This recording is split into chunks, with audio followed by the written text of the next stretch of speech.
Hi guys, welcome to today's recording.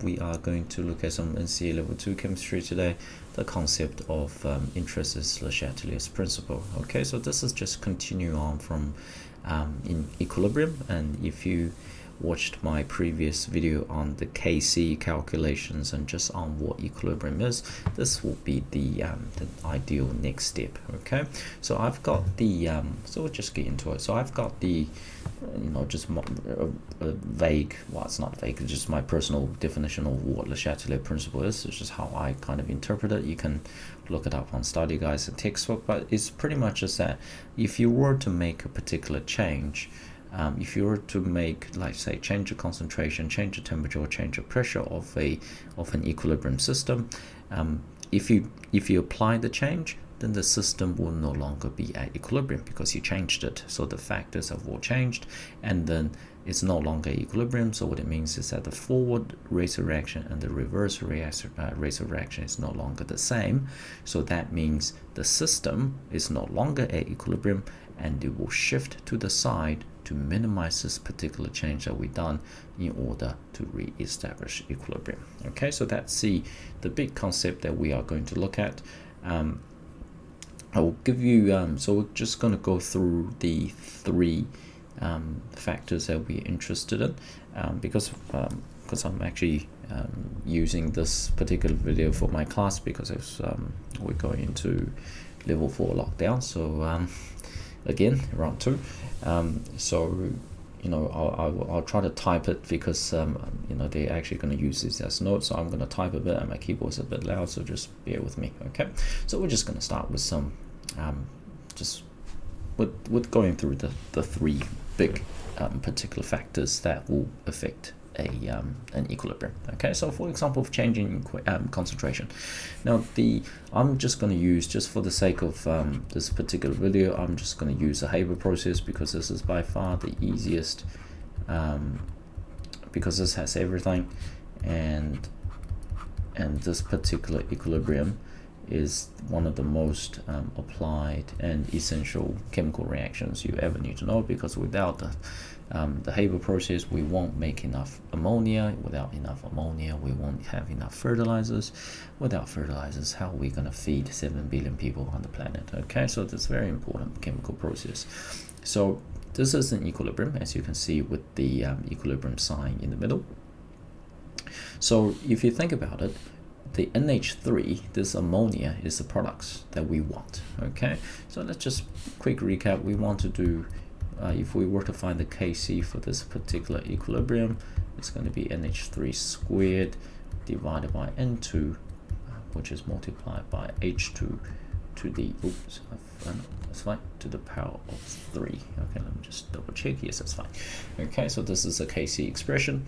Now, the reason why I highlight NH3 is that if you were a factory that was producing fertilizers, you don't want your chemical reaction to go on a dynamic equilibrium. Like, you don't want it to continuously turn back to the reactants and turn to the products and just going on an endless cycle, because you're just paying money and paying wages to your workers, and you're just trying to see an endless reaction, and that's a bit pointless. So what the in reality is that what they will do is that the moment they produce some ammonia, they want to get rid of it.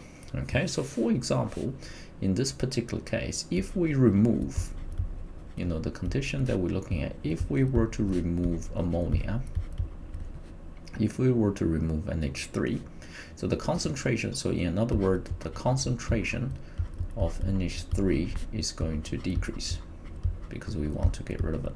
Okay, we want to extract it from this particular equilibrium, and then we can make profit out of that. Okay, so this NH3 is gone, we removed it, and then does that, and I hope it makes sense, because visually you can just remember equilibrium is that the forward reaction and the reverse reaction have the same rate, and as you can see, there's no more NH3, or the NH3 concentration has decreased.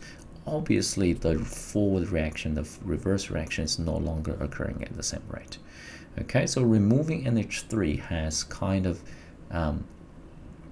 you don't have an equilibrium anymore because you no longer have an H3. So this is what I meant. So how do we re-establish equilibrium? How do we reverse this change?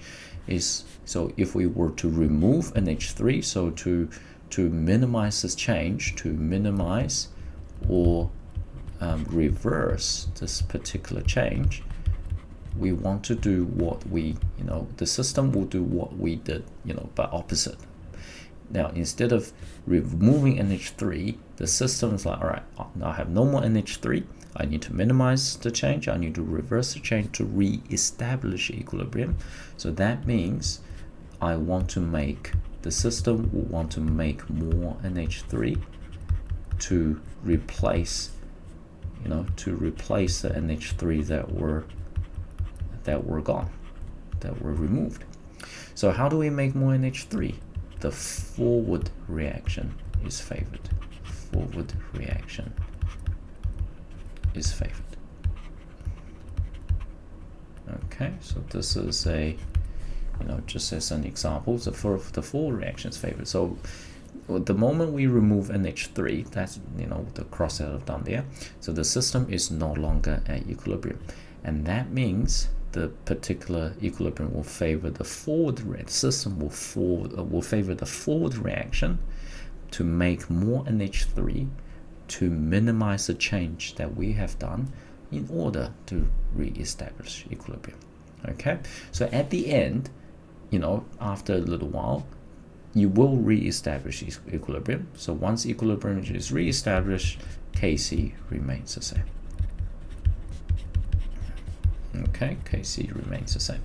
So what I'll do for this particular video, instead of I'm just going to go through the concept, and I'll just go through probably in the next video. I'm just going to throw in some questions, and I'll throw in some more answers in terms of how you want to go with this type of question, because these are guaranteed merit and excellence questions. Okay, but today we'll just go through them. Just make sure you understand the key concepts that we're looking at, because if you can memorize answers, but if you don't understand, this topic is all about understanding. If you understand it, it's very, very straightforward. Otherwise, you're going to memorize, you're like, oh my god, I actually don't know what I'm memorizing, and that's problematic. Okay, so that's removing concentration. Let's look at another possible. Let's say if we were to look at the same reaction again. I'm just going to do the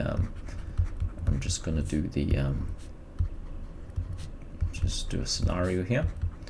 Right, let's say if the concentration of N2 decreases. I say I have decided to remove some N2 I decided to decrease some of the N2 as a just out of nowhere. So what does that mean? That means your system is no longer at equilibrium. So what does that mean? You want to minimize the change. How does it minimize the change? You want to make more N2s to replace the ones that we have got rid of. So how does that work? How do we make more N2? That means I used favor the left hand side. You can also use this terminology say or the phrase shift to the left. What does that mean by shifting to the left? This is equivalent as meaning favor the reverse reaction. Okay, so that means I want to make more nitrogen. How do I make more nitrogen? I go this way. So that means shifting to the left, or you can say favor the reverse reaction. So as you favor the reverse reaction, you shift to the left, and that's over time you will regain equilibrium. And once you have re-established equilibrium, your Kc is going to be the same as what it was before. Now you may go, why does the Kc equal the same? Because even I change the concentration. I went through this in class with my guys. Just remember, Kc is a ratio between products divided by reactants. So that means it's a mathematical ratio. So let's say if I have products divided by reactants equals 100, so I could have a scenario, I could have 100 products divided by 1, I could equal to 100. I could have 1 divided by 0.01, which equal to 100. I could have 100 million divided by 1 million, and that means I'll get 100. So it doesn't matter what your products or the reactants concentrations are.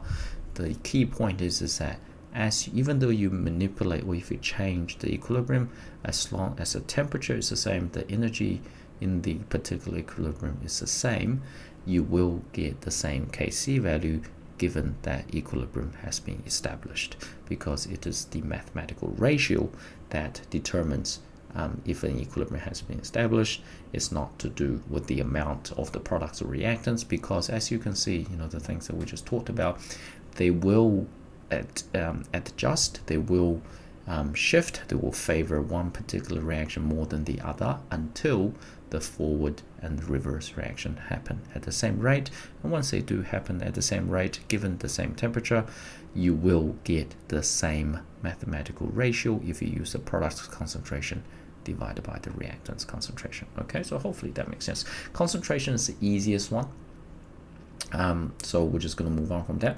So like I said, so I'll try not to make this video too long. So this is all about the concepts, and then we'll do another one, another separate one looking at some practice questions. Okay, so that was the first one. The next one is changing pressure. Now when we changing pressure is a little bit more difficult. Pressure is to do with gaseous this is to do with gaseous substances. Okay, so what is pressure? So by definition of pressure is the amount of force that the gaseous particles exert on the container's interior surface. So for example, I always give this example. If you were if you think about your chemistry class, if you were a gaseous particle and you're just randomly moving around, pressure is the amount of force that you ran into the wall because you can't see, and then bang, you hit the wall, and that's how much pressure you are exerting on the container. So as you can imagine, the more air particles there are inside, the more pressure you exert, because there's less room to maneuver. Then boom, boom, when you're constantly hitting on the wall, and then you're going to exert more pressure. And you can also imagine, like say for example, if you have I don't know how big your chemistry classes are, like say if there are 30 people in your chemistry class, if you are in your normal classroom, you exert a certain amount of pressure. But then if we move that 30 people into your gymnasium, which is quite big, which can fit 500 people, for example, you still have that 30, but now the volume has increased. It's much less likely for you to hit something, because it's so spacious, you can randomly move around and you can probably walk for a couple of minutes, and then just by chance you never hit the wall. So pressure is to do with volume, with the volume of the container, and it's also to do with how many moles, how many gas particles we are looking at. Okay, so it's based on the two factors. So just remember, the larger the volume, because we always play with volume, the larger the volume, the less the pressure, because just like I said, because there's more space to move around, it's less likely for the particles to hit the wall. Okay, and vice versa. I'm not going to write the other one. So the smaller the volume, the larger the pressure. So if we bring out our Haber process again, H2, so these are all gaseous. That's why I love using this one, because this has everything. Okay, so this is 3. One thing that we can look at is how do we, let's say if I just if I have this particular, as a chemical engineer, we go, all right, how do we increase this particular forward rate reaction? Like say for example, what happens if we increase pressure? If we increase pressure, actually let's since we're talking about volume, actually why don't we increase the volume of the container? Let's say if I say, all right, I'm going to do this particular same equilibrium, and I'm going to increase the volume. I'm going to make the volume a little bit bigger. So what does that mean? Increasing volume, this means we are decreasing in pressure. Okay, so that's established before. Now when we are decreasing in pressure, the system is no longer at equilibrium, because if you are decreasing amount of pressure, you kind of changed the scenario within the equilibrium, and that's not gonna, the system will no longer be balanced as what it was before, and it's going to make some changes to minimize the change. So when we're decreasing in pressure, the system wants to re-establish equilibrium. The system wants to increase pressure, because it wants to minimize this change. It wants to increase pressure. Now, how can it increase pressure? It's going to do this by favoring the side with, it's going to favor the reaction will favor the side with more gaseous particles. Okay, so you may go, what does this mean? Just let me finish writing, then we can explain it. So if I increase it, like say I have this equilibrium, all right, and this I feel like that this container is too small, let's move it to a bigger container. I've made the volume bigger, and then I'm going to look at the effect. And then by increasing volume, I know I decrease in pressure, and then the system at the initial stage is no longer going to be at equilibrium anymore because I disrupted it, and the system is going to minimize that disruption by doing the opposite of what I just did. So if I decrease in pressure, the Chatelier principle states that the system will going to do the opposite. They are going to increase to try to regain equilibrium by bringing the pressure back up a little bit, and then to regain equilibrium. So how do we increase pressure? How does a chemical reaction increase pressure? You can't play with the volume. Is that how do we? All right, it's kind of like, all right, we have a bigger classroom. How do we make the pressure the same? Just go to the next door class and grab more people in here and chuck them in that class, and you have more people. You have more space, no problem. We can fit more people inside, and then you will retain that equal, similar sort of pressure as it was before. So how does it favor it? It's going to simply by favoring the side with more gaseous particles. And this is where we need to come back in here.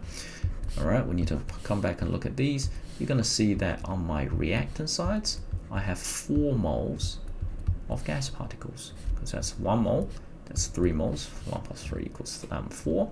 On the right hand side, I have 2 moles of gas particles. So by favoring the side with more gaseous particles, that means that this particular equilibrium system is going to shift to the left. Okay, it's going to shift to the left. Why does it shift to the left? Because on the left hand side, I have more moles of gas particles. Okay, so it's going to shift to the left. So as a result, the concentration of nitrogen and the concentration of hydrogen increases. Because by shifting to the left, that means I favor this reaction more. I have a little bit of this reaction. I favor the left hand side reaction a little bit more. Okay, so that means these two concentration, as a result, by shifting to the left, so it goes to the left a little bit more, the concentration increases, and then the NH3 concentration is going to decrease. Okay, and just remember, as once you re-establish equilibrium, your Kc will always remain the same. Now it's going to be very tricky to explain why that is, because if you were someone that's reading this and you go, wait a minute, Kc is a ratio between products and reactants. My left hand side is getting bigger, my right hand side is getting smaller. How the heck are you going to get the same number as what you got before? But just with gaseous molecules, we NCEA do a very, very minimum amount of ideal gas law, which is heavily covered in Cambridge and IB. I'd rather not spend half an hour trying to tell you why that is. Just remember, one way that I tell my guys to remember, when you changing the volume, you are changing the concentration, because volume is, what is concentration measured in how many moles per liter? What is liter? The volume. Okay, so when you're playing with the volume, you're actually kind of tweaking the concentration, so that might have a big play of the overall thing. And then another way that I tell them to just simply remember is that if you're changing temperature, you're increasing, which we'll talk about later. If you're changing temperature, you're increasing or decreasing the amount of heat energy in the system. When you're changing the amount of energy, you are changing the whole thing, because different amount of energy, different outcome. But anything else that we come across with, we just ignore. All right, they don't affect the KC. Once they re-establish equilibrium, they are going to do the same thing. Okay, so just remember, when you increase pressure, as human beings, we interrupt with the system, we play with it. If we increase pressure, that means the system is going to favor to the side with less gas particles. If we were to decrease pressure, the system wants to minimize that by favoring the side with more gas particles to counteract what we just did. Okay, so hopefully that makes sense. Now we're going to move on to the last one, which is going to be temperature. Now temperature is going to be a little bit tricky because this is going to involve something that you learned in 2.4. Okay, now I don't quote me on this. I can't remember this number off the top of my head. I should have googled it, but I just be a long day, lockdown and everything. I much prefer to go back to school, to be honest, but it is what it is. This particular reaction, let's just gonna, from memory, I think it's negative something. I'm just gonna quickly look it up on my phone. The change of enthalpy, but just remember that all of these enthalpy numbers will be given to you unless it wants you to actually figure that out, which we'll talk about in the next video, because that question, I love that particular type of question. It's a guaranteed excellence question, and it is such a good question. I mean, it requires you to understand everything that we just talked about. And oh yeah, got it. So this is going to be negative 91.8 kilojoules per mole. Okay, so just a quick recap on enthalpy. What does that negative 1.8 kilojoules per mole mean? So just repeat after me. You can just remember as one mole of nitrogen reacts with 3 moles of H2. I make 2 moles of NH3, and during that process I release, negative means release, I release 91.8 kilojoules of energy. Okay, so the thing with that's a little bit trickier. You can try and understand it this way. If I go from left to right, it's negative 91.8, and hopefully it makes sense. If I go from right to left, it's going to be positive 91.8. Okay, just because of the nature of equilibrium, you always have left going to right, right going to the left. So we always put the enthalpy that we put at the back is always for the forward reaction. Okay, so this is always for the forward reaction. All right, let's have a look at this. Increase in temperature. Let's say if I want to, I want to make more ammonia, and then one of the key things that one of my year 9s can even tell you is that, if I increase in temperature, that's going to speed it up, that's going to make it go faster, more energy, yay, more kinetic energy, everything's going to happen faster. So let's have a look at the effect of increase in temperature. All right, so if we have this particular equilibrium, let's get a Bunsen burner, boom, light it up, put a lot of heat energy underneath. What does that actually do? So first of all, when you increase in temperature, you have changed the system's energy. Okay, so increase in temperature, the system again doesn't like it. Just remember, I've always described Le Chatelier's principle, because you guys are teenagers. I described it as, if you were a teenager and your mom and dad tells you to do something, and as an adolescent or young adults, sometimes you're just like, oh no, I'm not going to do what you told me, I'm going to do the opposite. So Le Chatelier principle is kind of like the same. Like, your parents go, all right, I'm going to increase in temperature, and then Le Chatelier's principle, the system is like, nah, all right, you increase my temperature, okay, I'm going to make it up somewhere else. All right, you cut down my pocket money, I'm gonna get it somewhere else. I don't know how that works, but you get the idea.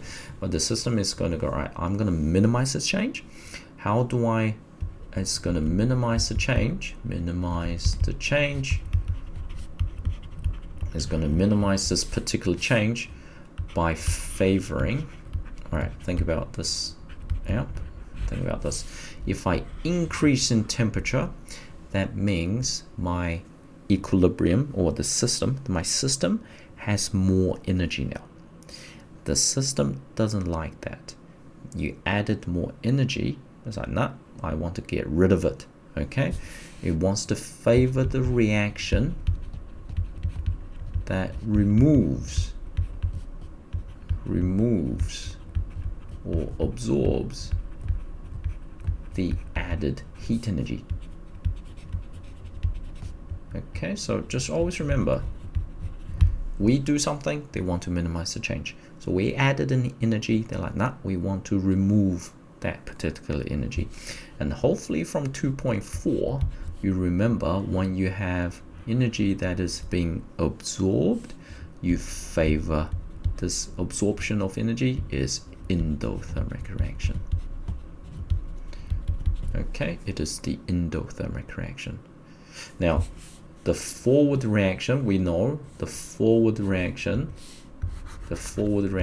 is exo. So we can see here the forward reaction exo, the reverse reaction is endo. Therefore, as a result, yes, I know I need to favor endothermic. That means I favor the reverse reaction in this particular question. Okay, not just for every single question you reverse, favor the reverse reaction. It's just in this particular one, because I know the forward change of enthalpy is negative. I know my forward reaction is an exothermic reaction. I know when I increase in temperature, I want to get rid of it. I want to absorb that energy into the chemicals. So I know I need to favor the endothermic reaction. Therefore, I favor the left-hand side. Okay, so that's pretty much how that works for energy. When with decrease in temperature, it's going to be the opposite. If you decrease in temperature, the system's like, all right, I don't have enough energy. The surrounding environment doesn't have enough energy. Therefore, you favor the exothermic reaction because it will release some energy to replenish some of the energy that has been lost. Okay, so when we favor, let's go back to this one. So when we favor when we favor the reverse reaction, that means the concentration of nitrogen and the concentration of hydrogen would increase, and then the concentration of NH3 would decrease. Okay, because what it means by favoring the reverse reaction, that means I want to go to the left.